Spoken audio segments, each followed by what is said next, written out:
సార్కి ఏమైందమ్మా? మా సార్కు బైపాస్ సర్జరీ అయింది. అన్నం తినకపోవడం, కాలు బీపీ, షుగర్ అవన్నీ ఉండే. ఇది వాడి నుంచి బీపీ, షుగర్ అన్నీ కంట్రోల్గా అయినాయి. ఎన్ని రోజులు అయ్యి వాడబట్టి? ఇది వాడబట్టి 3 నెలలు అయింది. 3 నెలలు. ఎన్ని బాటలు వాడి? ఈ 3వ బాటిల్ వాడినాము. ఇప్పుడు ఆయన ఫ్రీగా తిరగగలుగుతున్నారా? ఫ్రీగా తిరుగుతున్నాడు. ఆయన పనులు ఆయన చేసుకుంటున్నాడు. బీపీ, షుగర్ స్టార్టింగ్ టెస్ట్ చేయించాను.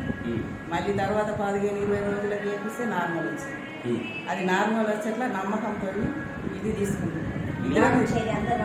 అందరూ వాడచ్చు. అయితే మీరు మీకేమైనా ప్రాబ్లం ఉంది? మాకు నడుము నొప్పి, మోకాల నొప్పి ఇవి కూడా తగ్గింది. ఇప్పుడు కంటిన్యూ వాడుతున్నారా? కంటిన్యూగా వాడుతున్నా. ఎవరు వాడినా కూడా ఏమీ ఇబ్బంది లేదు. కొందరు ఏం చేస్తున్నారంటే టెస్టులు చేసుకోకుంటేనే వాడితే ఎట్లా అంటే టెస్ట్ చేసుకునే అవసరం లేదు, అంతా నార్మల్గా ఉంటుంది. మేము వాడినాం కాబట్టి మా అమ్మ కూడా పంపించిన విద్యాలకు ఆమెకు కూడా బాగానే ఉంది. ఎవరు వాడినా బాగానే ఉంది.